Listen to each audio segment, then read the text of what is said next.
सर्वमंगल मांगल्ये शिवे सर्वार्थ साधिके शरण्ये त्र्यंबके गौरी नारायणी नमोस्तुते। नमस्कार, मैं हूं शिवानी शर्मा और ग्रह नक्षत्र और आपकी ये नवरात्रि विशेष प्रस्तुति है या देवी सर्वभूतेषु। आज नवरात्रि का 5वां दिन है और हम कर रहे हैं मां स्कंद माता स्वरूप की पूजा।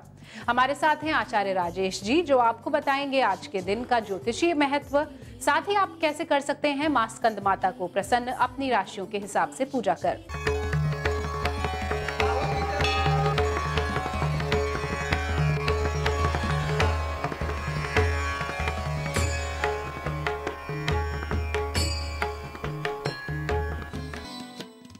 सर्वमंगल मांगल्ये शिवे सर्वार्थ साधिके शरण्ये त्र्यंबके गौरी नारायणी नमस्तुते। यानी नारायणी आप सभी प्रकार का मंगल प्रदान करने वाली मंगलमयी हो, कल्याणदायिनी शिवा हो, सब पुरुषार्थों को सिद्ध करने वाली शरणागत वत्सल 3 नेत्रों वाली और गौरी हो, आपको नमस्कार है। भक्तों पर कृपा बरसाने वाली ऐसी देवी माँ की स्तुति नवरात्रि में और भी कल्याणकारी होती है। इसीलिए शास्त्रों में नवरात्र के प्रत्येक दिन माँ के विशेष रूप की आराधना का महत्व बताया गया है।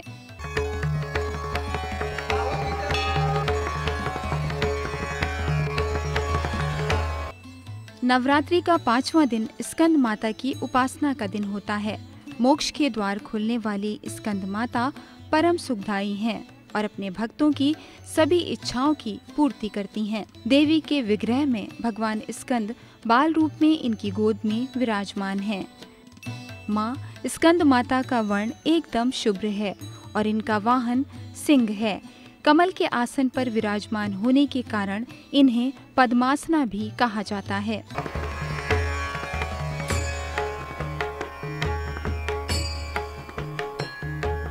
देवी पुराण के मुताबिक स्कंद माता की पूजा से मोक्ष का मार्ग सुलभ होता है। ये देवी विद्वानों और सेवकों को पैदा करने वाली शक्ति हैं, यानी चेतना का निर्माण करने वाली। कहते हैं कालिदास द्वारा रचित रघुवंशम महाकाव्य और मेघदूत रचनाएं स्कंद माता की कृपा से ही संभव हुईं।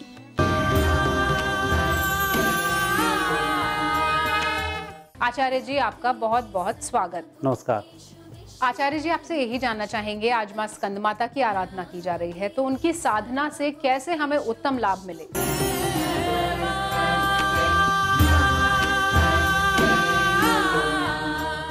स्कंद माता जैसा कि नाम से ही बहुत स्पष्ट है, जब हम कोई साधना करते हैं, कई बार हम साधना में पाठ भी करते हैं।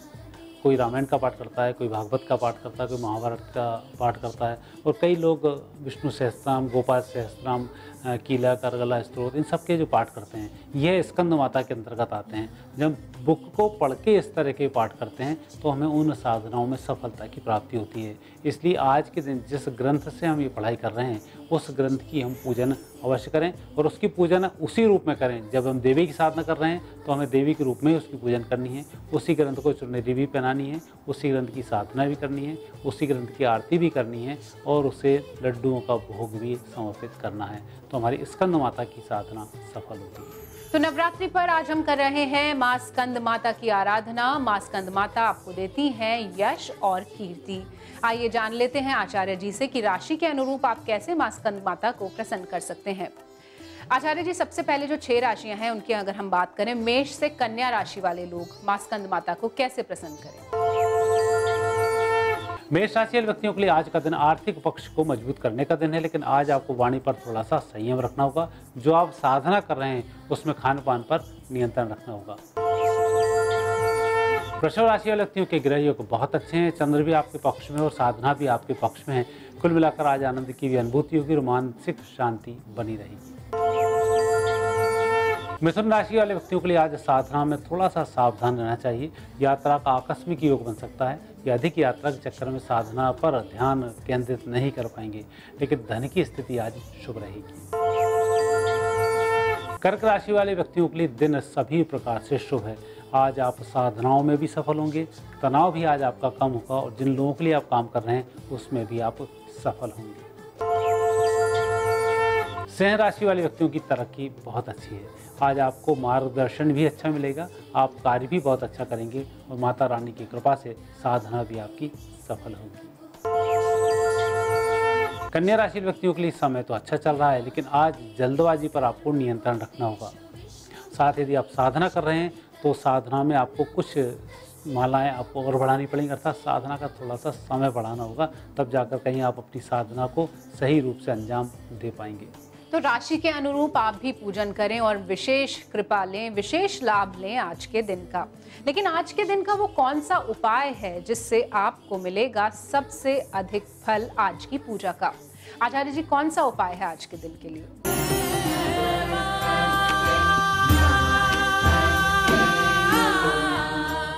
स्कंद माता के दिन विशेष रूप से जो उपाय किया जाता है, हम पुस्तकों का यदि दान करते हैं बहुत अच्छा होता है। तो आज के दिन हम संकल्प लें कि हम चाहे धार्मिक पुस्तकों का ही दान करें, उसका भी कर सकते हैं। गरीब बच्चों की विद्या अध्ययन के लिए दान करना हो, हम उस दान का भी संकल्प ले सकते हैं, क्योंकि पुस्तक का दान, विद्या दान बहुत बड़ा दान माना जाता है। यदि आज हम संकल्प लेते हैं, हमारा संकल्प भी पूरा होता है और यह संकल्प हमारी साधना में जुड़ता है और उससे हमारी साधना में लगातार वृद्धि होती है। इस संकल्प के माध्यम से हम स्वयं योग्य होते हैं और हमारे अंदर की सरस्वती जागृत होती है। वात्सल्य की प्रतिमूर्ति स्कंद माता की आज पूजा की जा रही है और आप राशियों के अनुरूप कैसे मां को प्रसन्न कर सकते हैं, ये हमें बता रहे हैं आचार्य जी। आचार्य जी, आपसे जानना चाहेंगे कि तुला से मीन राशि के जो लोग हैं उनके लिए क्या आज पूजन विधि है? तुला राशि व्यक्तियों के लिए समय अच्छा है, थोड़ा सा स्वास्थ्य का ध्यान रखना होगा। आज बैठक आपकी उतनी अच्छी नहीं होगी जितनी आप सोच रहे हैं। फलाहार थोड़ा सा अधिक लें, अच्छा रहेगा, लेकिन धन की दृष्टि से आज दिन बहुत अच्छा है। वृश्चिक राशि व्यक्तियों के ग्रह योग अच्छे हैं और आपको अच्छे लाभ भी मिलेंगे। परिजन आपको सहयोग देंगे, सपोर्ट करेंगे और आप साधना में सफल होंगे। धनु राशि व्यक्तियों के लिए साधना में बहुत अच्छे योग हैं। कई बार चंद्र छठा और बारहवां होता है तो अप्रत्याशित सफलताएं इसमें प्राप्त हो जाती हैं। तो आज अपना मन अवश्य लगा कर रखें और यदि कार्यालय के अलावा कोई क्षेत्र के काम कर रहे हैं तो वहाँ आप सफल होंगे। मकर राशि व्यक्तियों के लिए विशेष रूप से आज का दिन कुछ खास है। यदि आप कवच के पाठ कर रहे हैं या कोई अनुष्ठान बड़ा करने जा रहे हैं तो वहाँ थोड़ा सा सावधान रहकर कार्य करें। खान पान थोड़ा सा गलत हो सकता है या वाणी से कुछ गलत शब्द यूज हो सकते हैं जो साधना में बाधक होंगे, इसलिए आज थोड़ा सा मौन धारण करें, बेहतर होगा। कुंभ राशि व्यक्तियों के लिए चंद्रमा शुभ है और अच्छी स्थिति है। आज आप सफल भी होंगे, तनाव भी आज नहीं होगा। मीन राशि व्यक्तियों का दिन आज बहुत अच्छा है। जैसा चाहेंगे वैसा दिन गुजारेंगे, साधना भी सफल होगी, आनंद की भी अनुभूति होगी।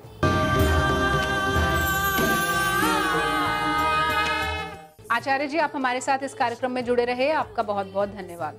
धन्यवाद।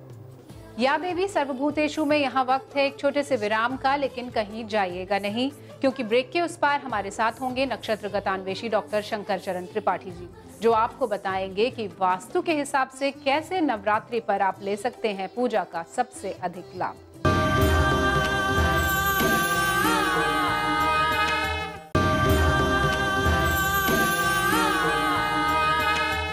ग्रह नक्षत्र और आप में आप देख रहे हैं नवरात्रि विशेष प्रस्तुति या देवी सर्वभूतेषु, और आज हम कर रहे हैं मां स्कंद माता की आराधना। हमारे साथ अब जुड़ चुके हैं नक्षत्र गतान्वेषी डॉक्टर शंकर चरण त्रिपाठी जी। त्रिपाठी जी, आपका बहुत बहुत स्वागत है। प्रणाम। सबसे पहले आपसे जानना चाहेंगे कि आज के दिन का ज्योतिषीय महत्व क्या है?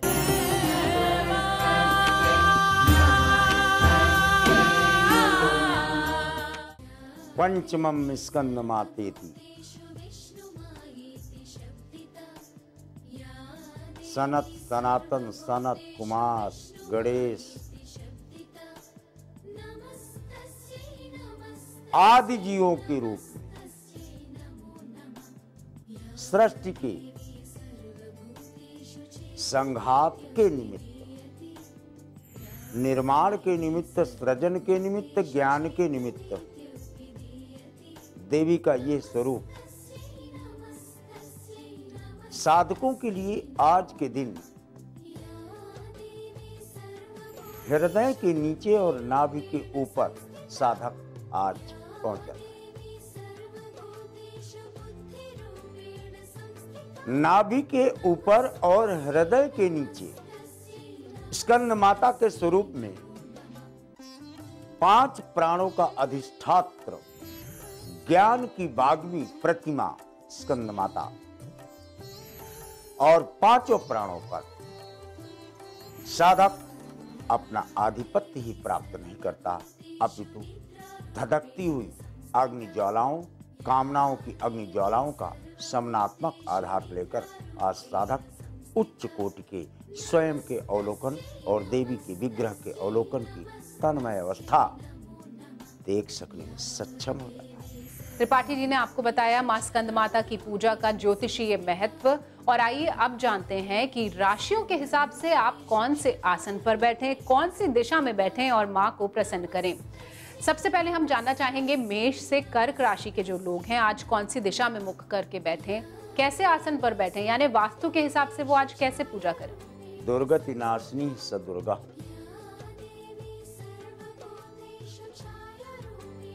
समस्त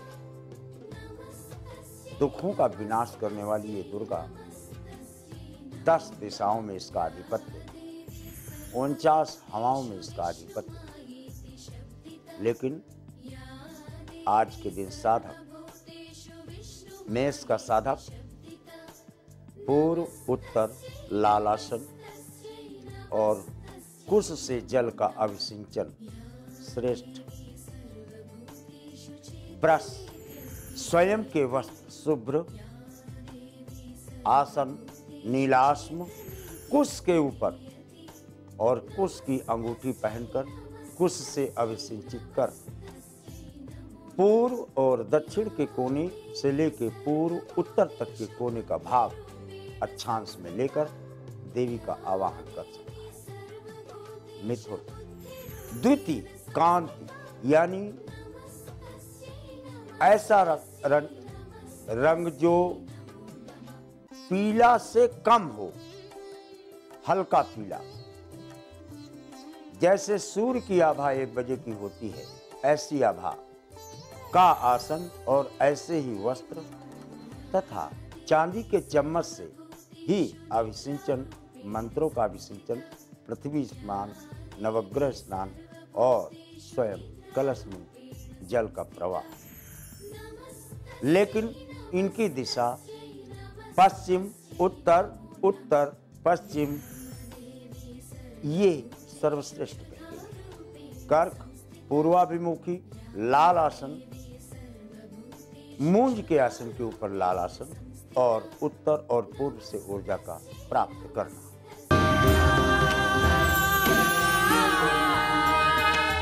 या देवी सर्वभूतेषु में यहाँ वक्त है एक अल्प विराम का, लेकिन कहीं जाइएगा नहीं, जल्द लौटते हैं बाकी राशियों के साथ।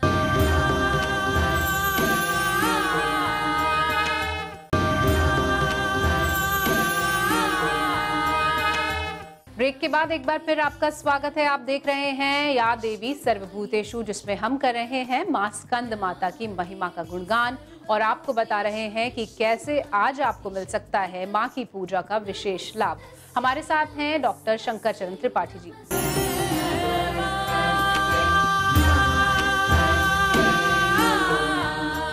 त्रिपाठी जी, आपसे जानना चाहेंगे कि सिंह से वृश्चिक राशि के जो लोग हैं वो आज वास्तु के अनुरूप कैसे मां स्कंद माता को मना सकते हैं। सिंह बिल्कुल पूर्वाभिमुखी, गेरुआ, भगवा, लालिमा, हल्का लालिमा, गुलाबी, ऐसे वस्त्रों पर, ऐसे आसनों पर मंत्रों के उच्चारण, अनुस्मरण, अनुस्वार और विसर्ग, लय इत्यादि का ध्यान रखकर किया जाना सर्वथा श्रेष्ठ है। कन्या पश्चिम, पश्चिम उत्तर, ये इनकी दिशाएं हैं और नीला, नीलाश्म द्वितीय या हल्का आकाशमंडल के वर्ण के वस्त्रों को धारण कर देवी के आह्वान का प्रावधान। लेकिन नाति नीचम नाति उष्टम चैलाजिन कुशोत्तरम, यानी इनका आसन अत्यधिक ऊंचाई लिए हुए कदापि नहीं होना चाहिए पश्चिम की तरफ। तुला, इसका आसन समतल हो, देवताओं को अपने से नाभि के ऊपर स्थापना हो, कलश की स्थापना नाभि के समकक्ष हो, जौ के ऊपर हो तथा पीले, हरे, लाल 3 प्रकार के अक्षतों से वहां पर श्रृंगार कलश के चारों तरफ, नवग्रह के चारों तरफ होना सर्वश्रेष्ठ कहा गया है, क्योंकि ये विश्व का लग्न है, विश्व की राशि है। इनके लिए सर्वथा पश्चिम उत्तर दिशा का प्रमाण आह्वान के लिए लिया गया है। वृश्चिक पाताले अभि काकुम्बा देवी का एक प्रमाण, यानी नागलोकों की, नाग कन्याओं की, वासुकों की जो देवी है, तत्काल सद्य कलुषः विनश्यति, तत्काल पापों का शमन करने की क्षमता रखने वाली काकुम्बा देवी पाताल लोक की वृश्चिक राशि की दुर्गा का ही स्वरूप है, जो मेघनाथ ने अपने आह्वान से सिद्ध किया था, जिसमें साधक अपने आप को प्रकट भी कर सकता है और अपने आप को विलीन भी कर सकता है। इसमें साधक को पश्चिम, उत्तर, उत्तर पूर्व जैसी दिशाएं आवाहन के लिए सर्वश्रेष्ठ वेदों ने निरूपित किया है। मां स्कंद माता सौंदर्य की देवी हैं, मोक्ष देने वाली हैं, सुख देने वाली हैं। और हम बात कर रहे हैं अलग अलग राशियों के जातक कैसे आज मां स्कंद माता को मनाएं, कौन सी दिशा में बैठकर, कौन से आसन पर बैठकर मां की पूजा करें। और आइए अब बात कर लेते हैं अगली 4 राशियों की, यानी धनु से लेकर मीन राशि वाले जो लोग हैं वो कैसे मां को मना सकते हैं। त्रिपाठी जी यही जानना चाहेंगे, जो अंतिम 4 राशियां हैं यानी धनु से मीन राशि के जो लोग हैं वो वास्तु के अनुरूप कैसे मां को मना सकते हैं। धनु पूर्णतः उत्तराभिमुखी, पूर्वाभिमुखी, उत्तर पूर्वाभिमुखी तीनों दिशाओं से ऊर्जा को खींच सकते हैं। और इनके लिए पीले वस्त्र, हल्का पीला, ऐसे वस्त्रों से, ऐसे आसनों से आकाशमंडल से बृहस्पति की किरणें इनको स्वयं प्राप्त होकर देवी के सानिध्य को प्राप्त करने में सहज भाव, सहज योग जैसी प्रवृत्ति का जन्म कर देने में सक्षम होता है।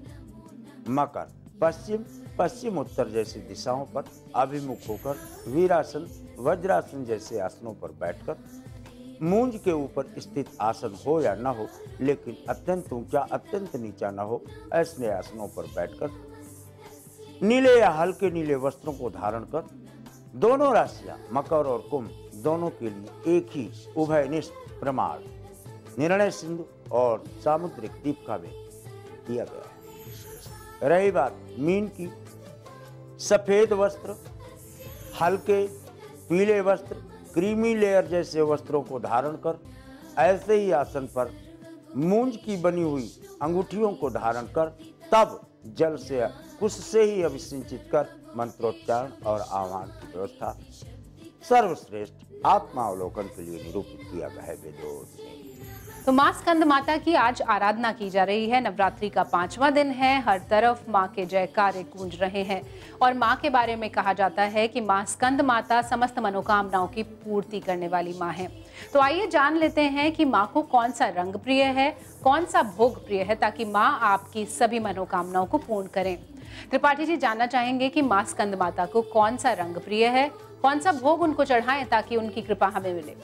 भोग तो देवी का शुरू से ही निर्धारण कर दिन भोजन बारी बतासा कियो कठिन कौट दिन द्वासा बेल पत्र मही पुरी सुखाई वर्ष 7 संवत सोई खाई। और फिर अपनी परिहरे और सुखाने ऊपर ना औ महीना तब भयऊ अपर्णा। ये वो स्वरूप है जो न आकाश में है और न पृथ्वी में है, 14 भुवनों में यह देदीप्यमान स्वरूप। इसलिए देवी को इसमें शुष्क यानी ड्राई फ्रूट्स, गुड़ या गुड़ की बनी हुई चीजें देवी को अत्यंत प्रिय कही गई।